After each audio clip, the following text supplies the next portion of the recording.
పవన్ కళ్యాణ్ గారు చాలా తీవ్ర స్థాయిలో వ్యాఖ్యలు చేస్తూ వచ్చారు. ఈ అంశానికి సంబంధించి చాలా తీవ్రంగా రియాక్ట్ అవుతూ వచ్చారు. అంటే ఒక విధంగా చెప్పాలంటే చంద్రబాబు నాయుడు గారి కంటే కూడా లేదంటే ఆ టీటీడీకి సంబంధించిన సభ్యుల కంటే కూడా పవన్ కళ్యాణ్ గారు చాలా అగ్రెసివ్‌గా మాట్లాడారు. వెంటనే క్షమాపణలు చెప్పాలి. నేను చెప్పినప్పుడు మీకు చెప్పడానికి నొప్పేంటి అనేటువంటి కొంత దురుష పదజాలాన్ని కూడా ఆయన వాడారు. ఆయన మాట్లాడారు. ఏంటి ఆయన వైఖరి? ఆయన అంటే ఆయన చేసినటువంటి స్టాండ్ కరెక్ట్ అనుకోవాలా? లేదంటే కూటమిలో నేను ఉండి కూడా ఇలాంటి తప్పు జరుగుతుంటే నేను రోడ్డు మీదకి వచ్చి మాట్లాడాల్సిన పరిస్థితి వస్తుందంటూ కూడా మాట్లాడుతూ వచ్చారు. ఏంటి ఇలాంటి వ్యాఖ్యలను ఎలా చూడాలి? పవన్ కళ్యాణ్ గారు బట్టబట్ట క్షమాపణలు చెప్పడం లాంట్లో విషయాల చర్చ జరుగుతుంది. హ్మ్. ముఖ్యమంత్రి గారే ఈ రాష్ట్రానికి అధిపతి ముఖ్యమంత్రి. అవును. ముఖ్యమంత్రి నేరుగా మీరు పాత ఆ వీడియోలు చూస్తే ఒక మహిళ బాధితురాలి దగ్గరికెళ్ళి అంటే గాయపడిన బాధితురాలిని సారీ అమ్మా అన్నాడు. హ్మ్. ముఖ్యమంత్రి అన్నాడు చంద్రబాబు సారీ అమ్మా అన్నాడు. ఆమె కూడా హ్మ్, కొంచెం ముఖ్యమంత్రికి సంబంధం లేని విషయం. హ్మ్. కింద స్థాయి అధికారులు జరిగిన తప్పు కదా! ముఖ్యమంత్రి సారీ అన్నాడు. హ్మ్. వన్స్ సీఎం సారీ చెప్పిన తర్వాత ఆడికి అయిపోయింది సబ్జెక్ట్. హ్మ్. ఇంక పేరు పేరున అందరూ సారీ చెప్పాల్సిన అవసరం లేదు. ఓకే. తప్పొప్పుల సంగతి తర్వాత. హ్మ్. అంటే ముఖ్యమంత్రి స్థాయిలో వ్యక్తి 2 చేశాడు. ఒకటి సారీ చెప్పాడు, క్షమాపణలు సంజయ్ పశ్చాత్తాపం కూడా వ్యక్తం చేశాడు ఆన్ అవును. రికార్డ్. హ్మ్. 2 విచారణకు ఆదేశించాడు. కొంతమంది చర్యలు తీసుకున్నాడు. విచారణ కోసం వెయిట్ చేద్దాం. హ్మ్. ఈ టైంలో దానికి ముందు మనం చెప్పొచ్చు. ముఖ్యమంత్రి గారు ఇప్పుడు సారీ చెప్పడం ఒక గొప్ప విషయం కూడా. ఎందుకంటే సారీ చెప్పడం అంటే మేము రెస్పాన్సిబిలిటీ తీసుకున్నాం. ఇప్పుడు పవన్ కళ్యాణ్ గారికి ఏం సంబంధం ఆ ఘటనతో? హ్మ్. ఆయన సారీ చెప్పినాడు. ఎందుకంటే వి ఆర్ రెస్పాన్సిబిలిటీ పర్సన్స్ అని. హ్మ్. ముఖ్యమంత్రి గారికి ఏం సంబంధం? సారీ చెప్పినాడు. ఆయనకేం సంబంధం లేదు. కానీ సారీ చెప్పాడు. అంటే ఒక బాధ్యత తీసుకుంటున్నాం. ముఖ్యమంత్రి గారే సారీ చెప్పినా అంటే రెస్పాన్సిబిలిటీ తీసుకున్నాడు. ప్రజలకు ఒక భరోసా ఇవ్వడం. ఓకే. వ్యవస్థని సెటరేట్ చేయడం.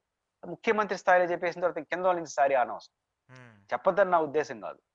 యాస్ ఎ చీఫ్ మినిస్టర్ ఆయన సారీ చెప్పేసిన తర్వాత ఇంకా ఈఓ చెప్పాలి, చైర్మన్ చెప్పాలి. ఇవన్నీ ఇంకా చెప్పినా కూడా కొత్త సమస్యలొస్తాయి. హ్మ్. సారీ తప్పు ఒప్పులు ఇంకా విచారణలో తేలుతాయి. ఈఓ తప్పెంత, అడిషనల్ ఈఓ తప్పెంత ఆడ తేలుతుంది.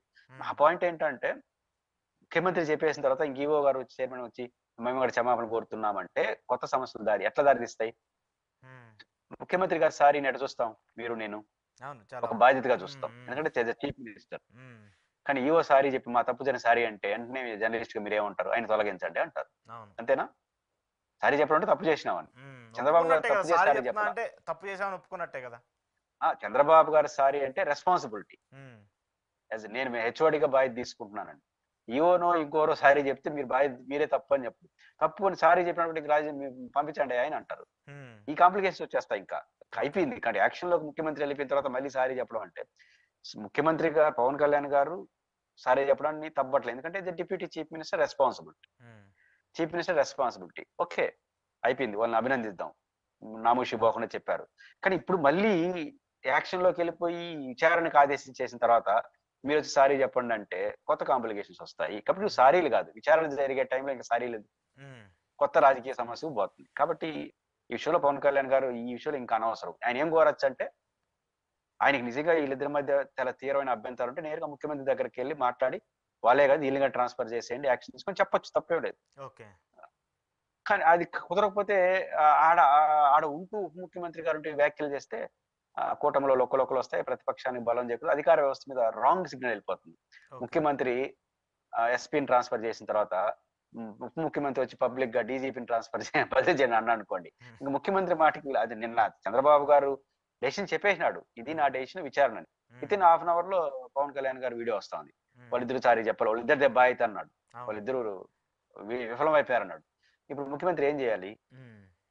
అందులో ఉప ముఖ్యమంత్రి నువ్వు ప్రతిపక్ష నాయకుడు ఏమన్నా చంద్రబాబు నాయుడు గారి బాధ్యత అని జగన్ అన్నారు. అదే ఆయన అవునవును. డిమాండ్. హ్మ్. కానీ పవన్ కళ్యాణ్ గారి డిమాండ్‌కి మా వాల్యూ వచ్చేస్తుంది. అప్పుడు హ్మ్. హోంమంత్రి విషయంలో జరిగింది. అంటే పవన్ కళ్యాణ్ గారు చేసిన వ్యాఖ్యలు ఆయనకి ఏ సమాచారం ఉందో నాకు తెలీదు. హ్మ్. అది ఆయన ఇష్టం.